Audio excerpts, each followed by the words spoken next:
Imagine yourself traveling through the less trodden northern part of Luzon. No tourist crowds, no city noise, just you, the open road, and a landscape full of surprises. Cagayan is different, unspoiled, deeply rooted in history and faith, shaped by rivers, mountains, and coastlines. Here you feel that time moves more slowly and some things have simply stood still. Whether you're venturing into ancient caves, watching the sunrise on a secluded beach, or pausing at sacred sites, Cagayan reveals places that show you what truly matters. If you're ready for real experiences, not staged but honest and grounded, then this is your route. If you think Cagayan is only known for rivers and beaches, then you haven't been to Peñablanca. Here, in the karst region at the edge of the Cordilleras, lies a labyrinth of stone and silence. Over 300 known caves make this one of the most significant cave areas in the Philippines. The most famous is Callao Cave, a natural cathedral with 7 chambers, the first of which houses an active chapel. Sunlight enters through an opening in the ceiling, shining directly onto the altar, a scene no human could stage better. Just a few kilometers away is Sierra Cave, wilder, more rugged and rich in fossils, a hotspot for speleologists. For true cave enthusiasts, there's the Odessa-Tumbali system, which at over 12 kilometers long is one of the largest in the country.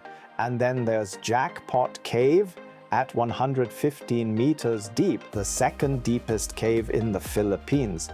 Those who descend will find shafts, underground rivers, and absolute darkness, a true adventure zone for anyone who prefers to travel off the beaten path. The Pinacanauan River in Peñablanca takes you on a journey through a landscape that feels like it's from another time. You glide through turquoise-green water in a kayak, flanked by steep limestone cliffs that rise dramatically into the sky. The river lies within the Peñablanca protected landscape, which also houses over 300 caves, including the well-known Callao Cave. In the evening, a natural spectacle unfolds. Thousands of bats stream out of the caves, momentarily darkening the sky. The chorus of birds from the dense rainforest adds to the unique atmosphere. If you enjoy whitewater, rafting tours offer plenty of excitement. But even if you're simply seeking silence and nature, you'll find your space here. The river is more than just a body of water. It's a gateway into an almost untouched world. You're standing at the edge of Angui Beach, a remote coastal stretch near Santa Ana in the province of Cagayan. The white sand feels soft under your feet, and the turquoise waters of the Babuyan Channel are clear and calm. Surrounded by densely forested hills, the beach feels like a place forgotten by mass tourism. There are no hotels, no restaurants, just a few simple huts and the sound of the waves. Angui Beach is part of a protected coastal area and known for its unspoiled nature. While snorkeling, you'll spot colorful fish in the nearby seagrass beds. Access is usually by boat or via a rough road from Santa Ana. You bring your own food, maybe stay the whole day, alone or nearly alone. It's a place that asks nothing of you but your peace. If you're looking for true seclusion, you'll find it here. For over 400 years, Piat has been a pilgrimage site for people from all over Luzon. The dark-skinned Marian statue, Nuestra Señora de Piat, is venerated as miraculous. Especially in July during the fiesta, thousands gather in and around the church. The Basilica itself is simple but full of atmosphere, the scent of candles, the murmur of prayers. Whether you are religious or not, the atmosphere leaves an impression. The statue originally came from Macau and was brought to Cagayan in the 17th century. To this day, she is known as the Queen of the Valley, patroness of the Cagayan Valley. You walk a short distance through dense forest before reaching Burayok Falls in Gataran. The waterfall cascades in multiple levels over dark rocks and collects in a natural basin with clear, cool water. This isn't a tourist-developed destination, it's a simple, quiet spot right in the middle of nature. The sounds of civilization fade away. All you hear is the rush of water and birdsong. The waterfall is located in Barangay Basao off the usual routes and is mainly visited by locals. There's no infrastructure here, so you'll need to bring everything you need with you. What makes this place special is its peace. No crowds, no noise, just nature. If you want to disconnect and appreciate true simplicity, then this is exactly the right place for you. Fugara Cathedral, also known as the St. Peter and Paul Metropolitan Cathedral, is the largest church in the region. Built between 1761 and 1767 in Baroque style using red bricks, it has withstood wars, earthquakes, and a major fire. Inside, you'll find high vaults, wooden ceilings, and an altar that blends colonial architecture with Filipino influences.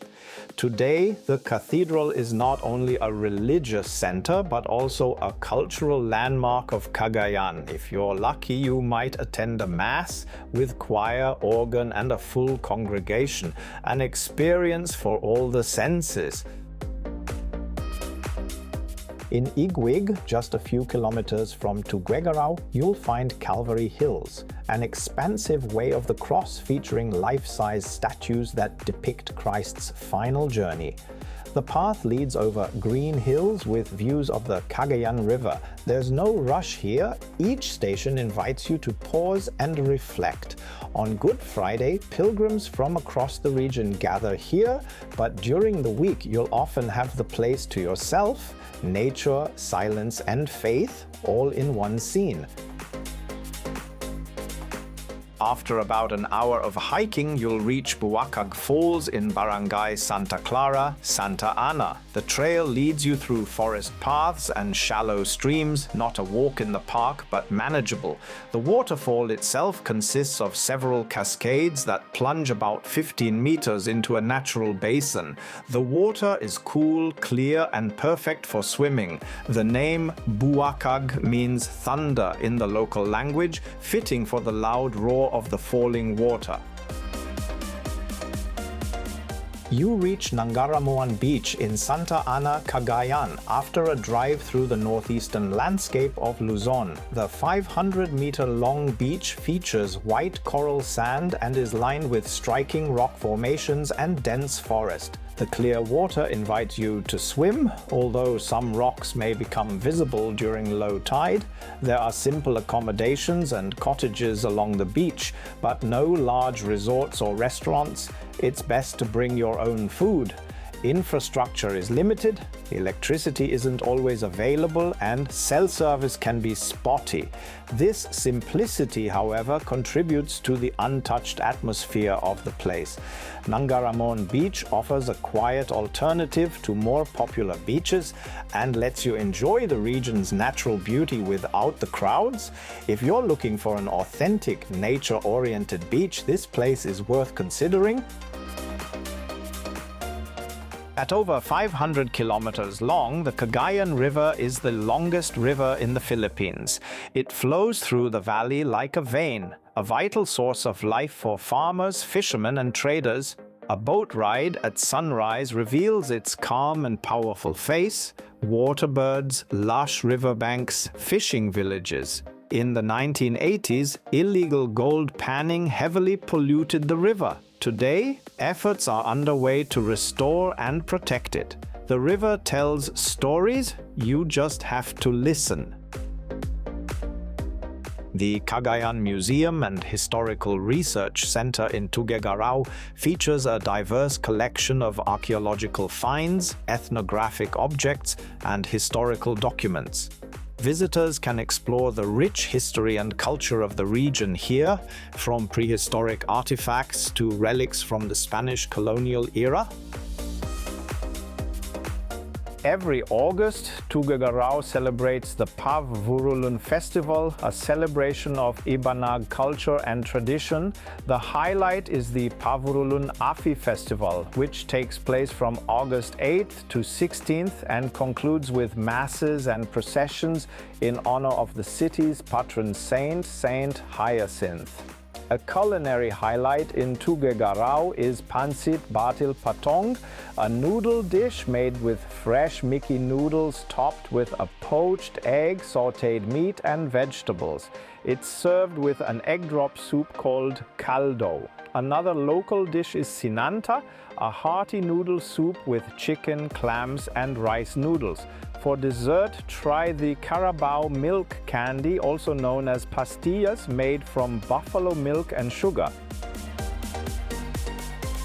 The lighthouse at Cape Engano stands at the northern tip of Palawi Island. Built by the Spanish in 1892, it once served as a navigational aid for ships coming from Japan and China.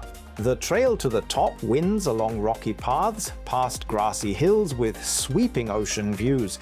At the summit, you're greeted by a sea that stretches endlessly to the horizon. The lighthouse itself is now a weathered ruin, but still stands firm. No entrance fee, no ticket, just nature, wind, and wide open space. Palawi is one of the last untouched islands in the north. No power grid, no mass tourism. Instead, you'll find forests, waterfalls, secluded coves and crystal clear waters. The island is a marine reserve, which means you'll see vibrant reefs and colorful fish while snorkeling. For hikers, the Lagunzad Trail offers a 3 to 5 hour trek with breathtaking views. Here, comfort isn't the goal. It's about the experience. Palawi is perfect if you want to unplug, not just from the digital world, but from everything else too. Located on Cagayan Island, Sibang Cove is accessible only by boat from Claveria or Apari. The cove is secluded, sheltered from the wind, and almost always deserted. You'll find golden sand, clean waves, and absolute peace. There's no infrastructure. You'll need to bring your own tent or hammock. This isn't about the perfect Instagram photo. It's about the feeling, being alone with the sea, the wind, and your thoughts. Sibang Cove isn't a casual day trip. It's a place for those ready to let something go. About 2 kilometers off the coast of San Vicente in Santa Ana lies Crocodile Island, also known as Manidad Island. The name comes from the shape of the rock, which from a distance resembles the head of a resting crocodile. The island acts as a natural barrier against the waves of the Pacific and protects the narrow channel between Palawi Island and the mainland of Santa Ana. The island's rocky structure offers interesting photo opportunities, while the small beach with light coral sand invites you to take a short swim. There are no facilities or infrastructure here, so you should bring everything you need with you. Crocodile Island is a worthwhile stop when island hopping in the region, especially if you're looking for untouched nature and peace. Cagayan isn't a place for shallow selfies, it's a destination for explorers looking for real stories. Which of these places speaks to you the most? The cave with a chapel, the solitary lighthouse, or the beach at the edge of the world? Share your thoughts in the comments. If you enjoy traveling off the beaten path, hit the like button and subscribe to the channel. You'll get regular tips about places that don't show up in standard guidebooks. Your adventure is waiting, you just have to start.